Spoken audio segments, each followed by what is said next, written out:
Hello children, my name is Fahmida Khalik and today we are going to do a very beautiful chapter which is written by William Orville Douglas, and the title of the chapter is Deep Water. So before starting the chapter, let's highlight a few points about William. William Orville Douglas was born in the year 1898 and he died in the year 1980. He was an American jurist and a politician who served as an associate justice of the Supreme Court of the United States of America. Nominated by President Roosevelt, Douglas was confirmed at the age of 40 and one of the youngest justices ever appointed to the court. His term lasted for approximately 36 years, more than 36 years, children. So that proved to be the longest in the history of Supreme Court. Douglas attended Whitman College on a scholarship. He graduated from Columbia Law School and joined the Yale Law School faculty.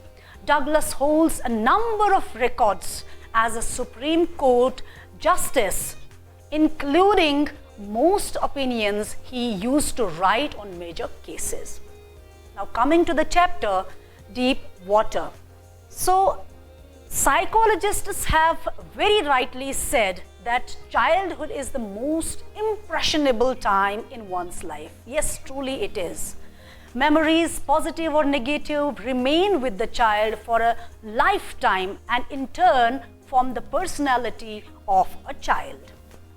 The chapter Deep Water by William Douglas is an autobiographical account of a childhood misadventure, or we can say it's about a childhood fare, which left an indelible impression on the narrator's mind.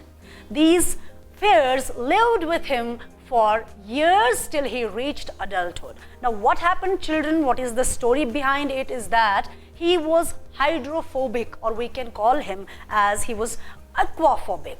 So both the terms are fine. He had a fear, a deep fear of water. So this remained for the whole life with the writer, but ultimately what he did is marvelous. He just overcame that fear and he freed himself from the clutches of this fear and then lived finally a happy life and a complete life. So he made many efforts to shake off these fears and this anxiety, and then he enjoyed his life, as I said. And if you will not do the efforts, or if you will not try and shun these fears off, obviously this is going to make you, or this is going to affect your personality, and God forbid one can be with a distorted personality. So it is very important for us to give away, to let go this fear, and what is the best possible way to let go the fear is to confront it. So whatever it is in the mind.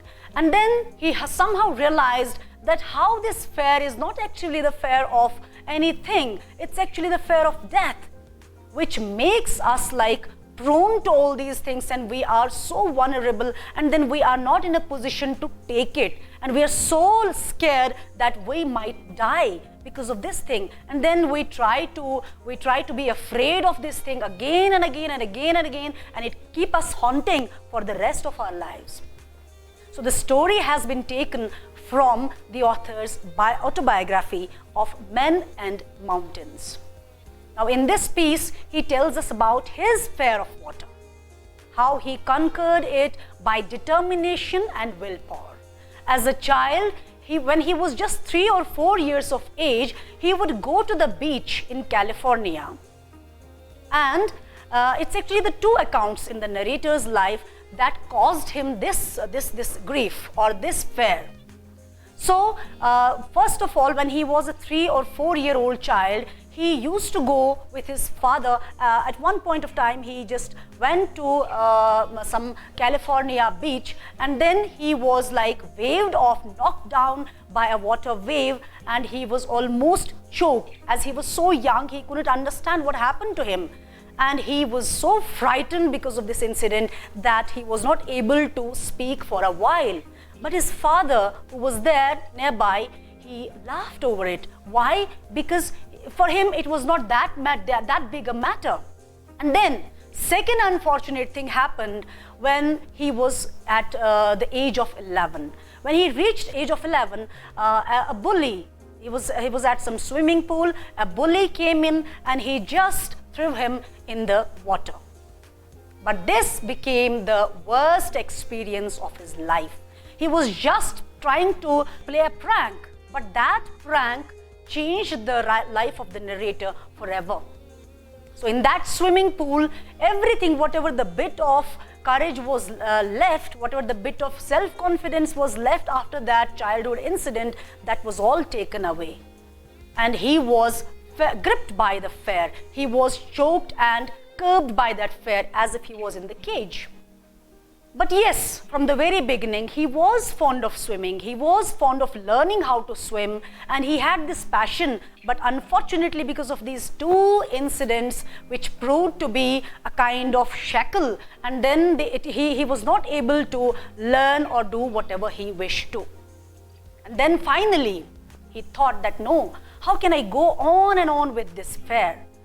Because this was actually keeping him away from different activities. Whenever the family would be out for any vacation, for example, to any water body, to a beach or to any lake, then he will have to sit by side, and then he cannot participate in any of those activities. For example, canoeing, swimming, or water rafting, whatever.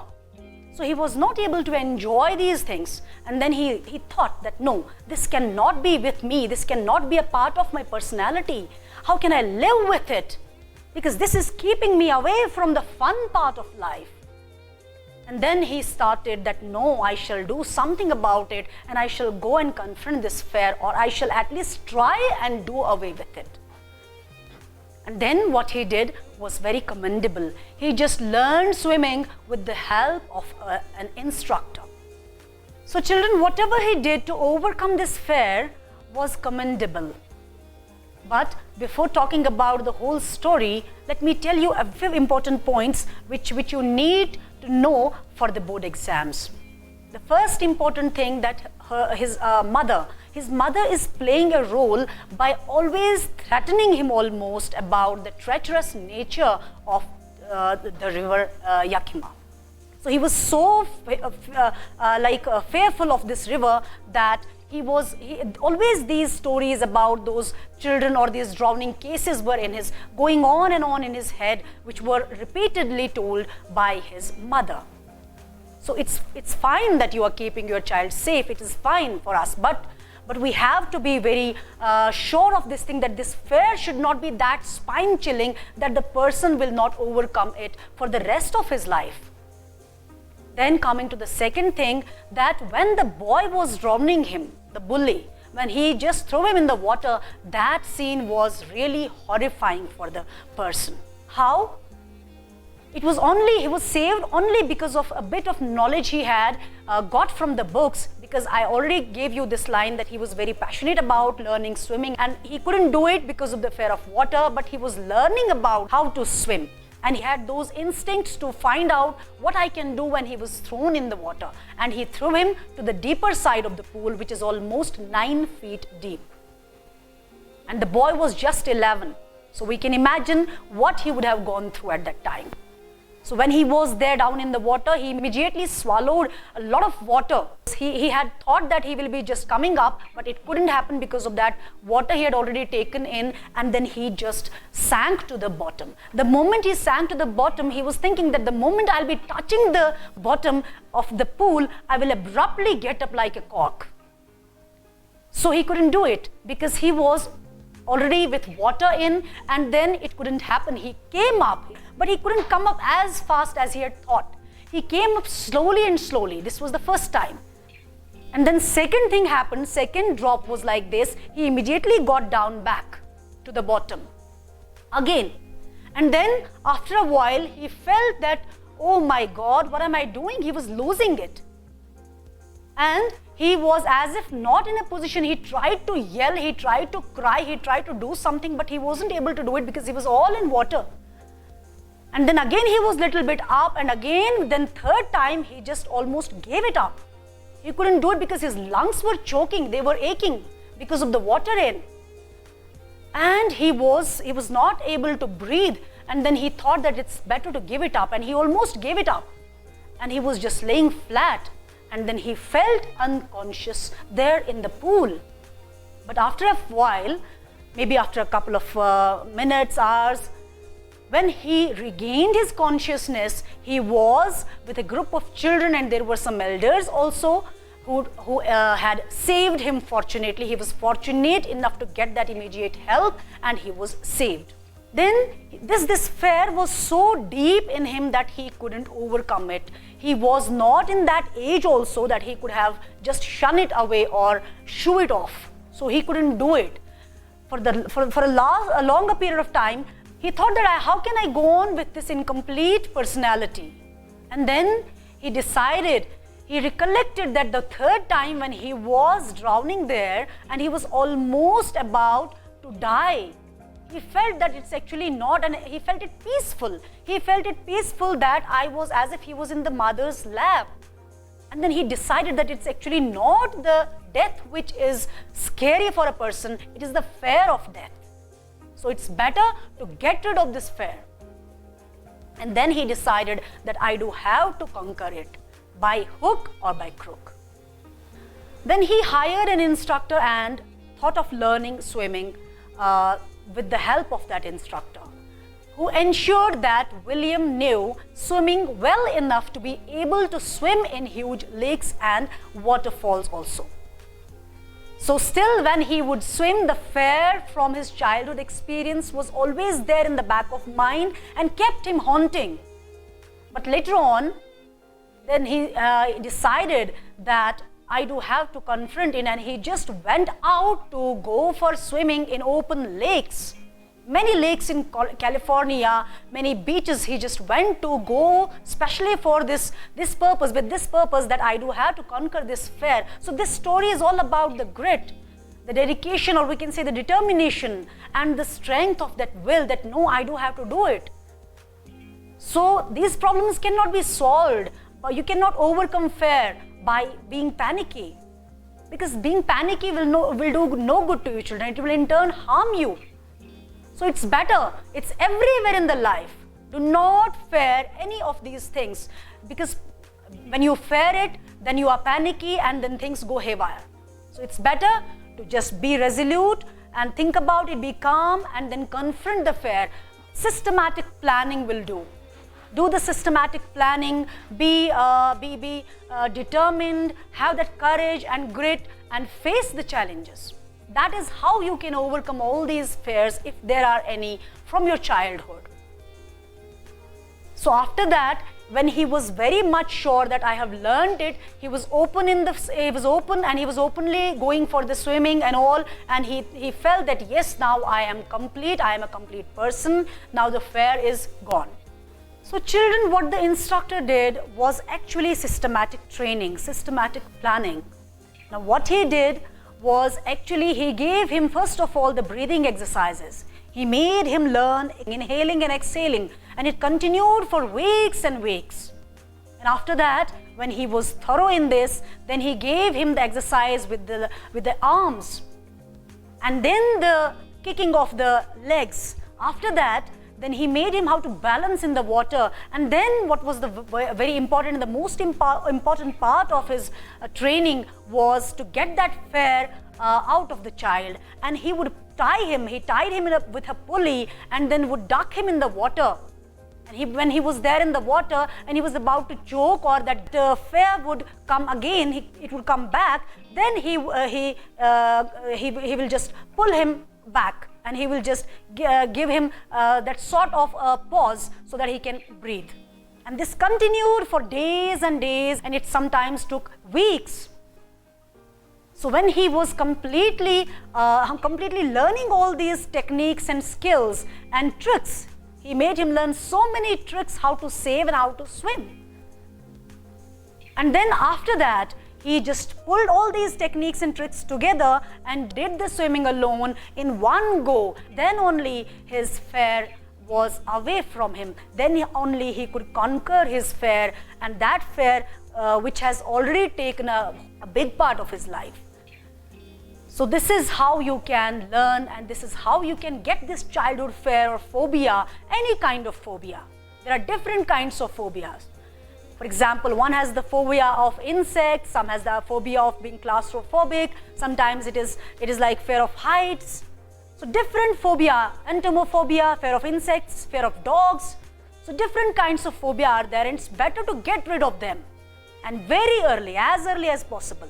Because the more time you will give it and more time you will continue living your life with it, it's going to be deeply rooted, then it's very difficult for you to get it out and come out of it.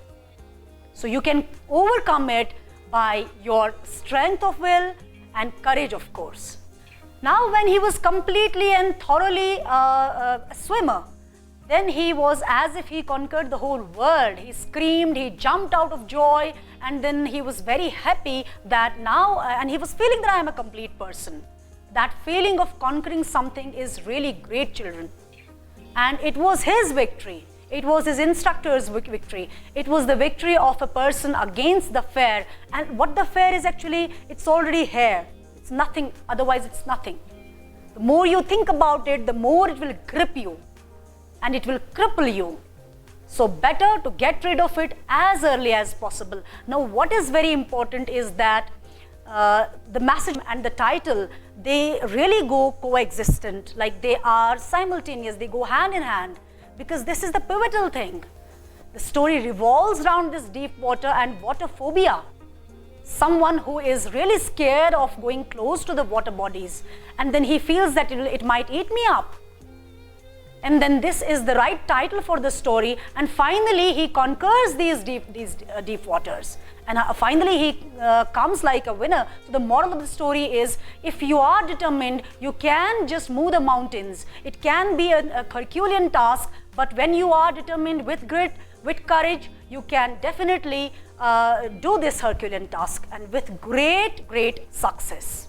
Now children, coming to the conclusion of the story, I would like to take you to a live example of your life. Now the board exams are knocking at your door, so please don't be panicky, don't panic about it. What is very important is just confront these exams. Do not let it grip you, do not let it make you cripple. It's just a little bit of strength, little bit of perseverance, systematic training, time management, and your strength of your will and determination that yes, I can do it, I can conquer it. You might have phobia, for example, with different subjects. So what is very important is not to let it conquer you, but you conquer the fear of these subjects. So what is very important is just work hard, give your 100%, and then do your best and forget about the rest. It will be all good. I hope you enjoyed this chapter, you enjoyed the lecture the way I enjoyed it teaching you. Till I see you the next, bye-bye and take care.